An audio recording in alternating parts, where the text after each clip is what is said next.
Welcome to T2S Reddit. If you enjoy the video, please don't forget to like, subscribe, and enable post notifications for more daily content. r/confession.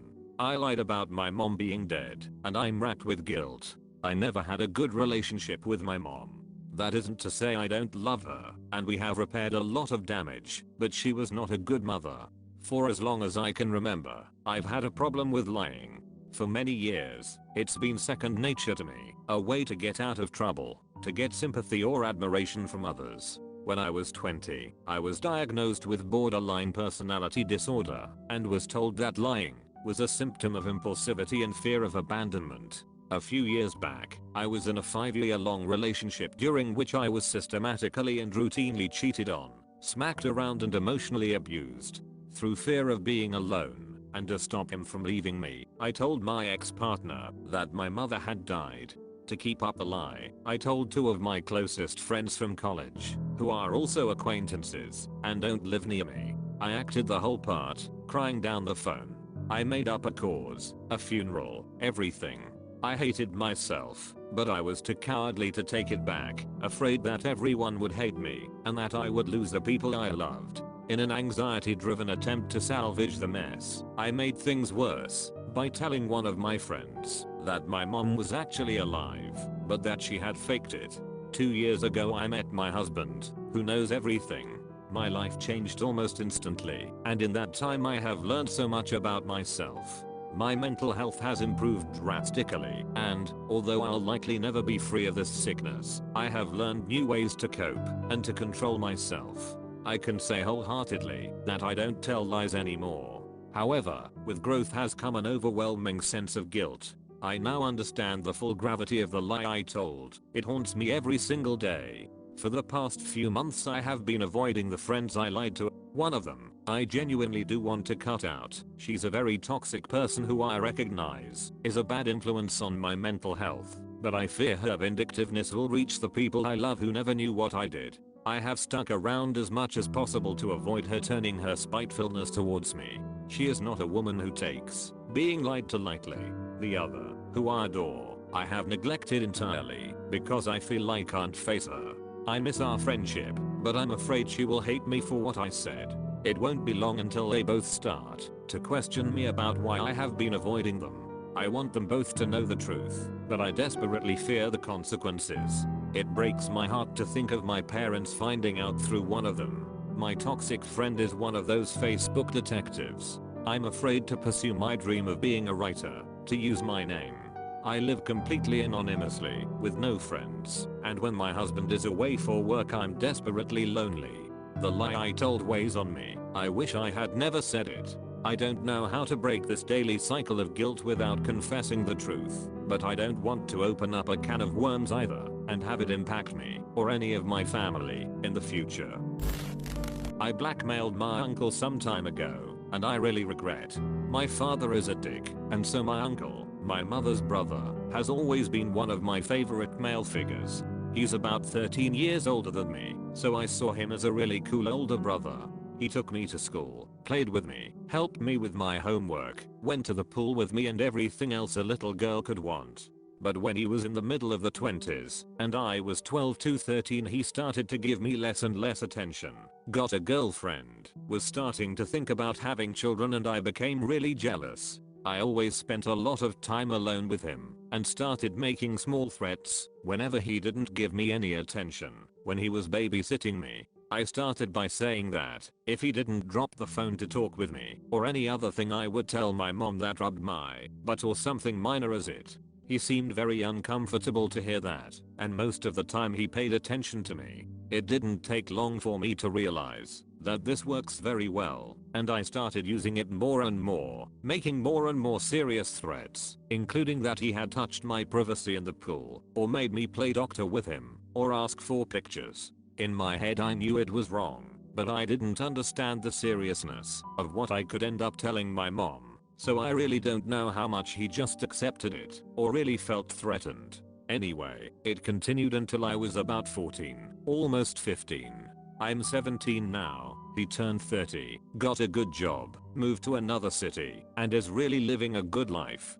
but since then he has acted like I don't exist. We never spoken proper again. He never appeared on my birthdays or of any other family child where I could be, and I think he really hates me. I wish I could tell him that I'm sorry and that I love him very much and that I was jealous and didn't want to lose the only person in the family who took me to do cool things. But I also feel like a piece of shit that would never be able to see him in the eye to talk about it. I don't even know if he would be willing to forgive me, but he is afraid of approaching me thinking that I can do the same again, or he just doesn't want to know about my existence anymore. I really wanted to know what to do, how to apologize. I'm afraid of everything he can say to me if we are going to talk about it. I think it will hurt even more than the silence. Edit to at people suggesting sending a letter, paper, and pen. I have no idea of his address. I can find his work email. He is self-employed, not a corporate email, and send it to him. Edit to add to. I wrote the email and sent it. I said everything I felt. I said that I looked for help here and asked him to give any sign so that I could at least know that he read the email. If he answers me, I will update. If he doesn't answer me, I'll be on Reddit to see if he posts something here. I copy people's housekeys without their knowledge. I think it comes from when my parents would lock me out as a punishment by changing the house passcode when I was little, or from being housing insecure when I was 19 over 20. I'm 21 now, but I have a distinct fear of being locked out / losing access to places. Almost anytime I move, change jobs, if there are keys involved, even desk keys, or someone lends me their house keys, I make a copy of any keys that can be copied and don't tell anyone. I rationally know it's a breach of trust, but I don't use the copies with rare exceptions. Person asks me to lock up sans key as I'm the last person leaving, and I realize I've left something inside. So, not trespassing, just to get back in after accidentally locking myself out of somewhere I'm allowed to be. My boyfriend said he'd leave the door unlocked for me to come sleep over after work the other day. I couldn't move into my new place until the 1st of February, but his roommate accidentally locked the door back up, and by the time I got there, my boyfriend was already asleep and not answering his phone. We've been dating for a year, but I was too scared of getting caught having copied his key, which was in a bag in my glove compartment in my car, so I just left him a voicemail, laid down behind the seat of my car to sleep, and cried. And I cried harder, because today he and his roommate, who I've known for several months now, went and got a key copied for me of their own accord, so that I'm never locked out of their place again. I already had a copy and technical access, but having someone actually want me to keep having access meant a lot. Anyway, I can't explain it to anyone without sounding like a burglar. Eater. One of the times my father locked me out, when I was 14, I was assaulted, and it happened again when I was 19 and the guy I was staying with at the time locked me out. I have been to therapy through my college, but I didn't find it very helpful, and it was limited to 3 sessions per full-time semester anyway. I can't fully afford to go back to therapy, though my boyfriend did offer to help me pay for it. He's older and makes a lot more than I do, and could afford it, but I don't know about making him take on any of that financial burden. I'm a pretty private person outside of Reddit confessions, and he thinks I only need therapy for anorexia. My fear is of losing access to shelter. That is, if I was in the neighborhood of person whose key I've copied, I could go bang on their door in an emergency, and if they weren't home, still be able to get in and lock up behind myself. It's not rational, but it's also not really about the person either. It definitely helps that I now have a car I can lock myself in. I want to stop feeling like I have to copy all keys and even to eventually destroy the copies I have. I don't know that I can do that just yet, but obviously I know it's creepy or this wouldn't be a Reddit confession.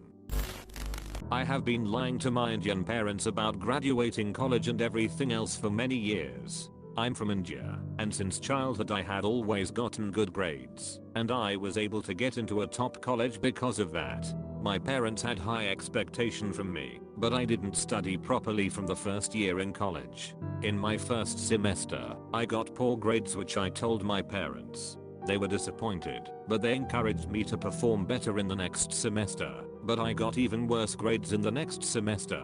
This time I lied to my parents about what grades I got. At that point I had thought I would improve my grades in the next year and then tell them, but this never happened, and in fact, I started to fail classes in the third year.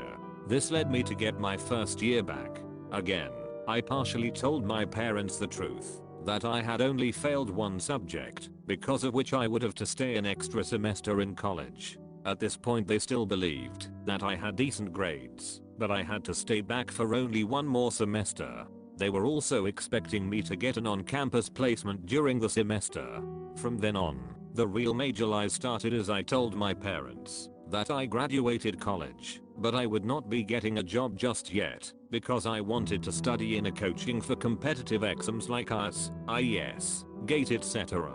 I lied to them that the coaching classes would take place in the college itself, so I could live in my college hostel. I also lied to them that the fee for the coaching classes was the same as college fees, as my parents were the one who were sponsoring my education, so that I could keep paying the college tuition fee. They believed me, but I had only said this to hide the fact that I had not completed my bachelor degree. Since that time, it has been 2.5 years, and they still think that I'm studying for competitive exams. In these 2.5 years, I have lied about how my coaching classes are going, how many marks I'm getting in coaching test. I have also lied to them about why I have not received my graduation certificate yet. In the meantime, I have only been able to complete my college degree last semester.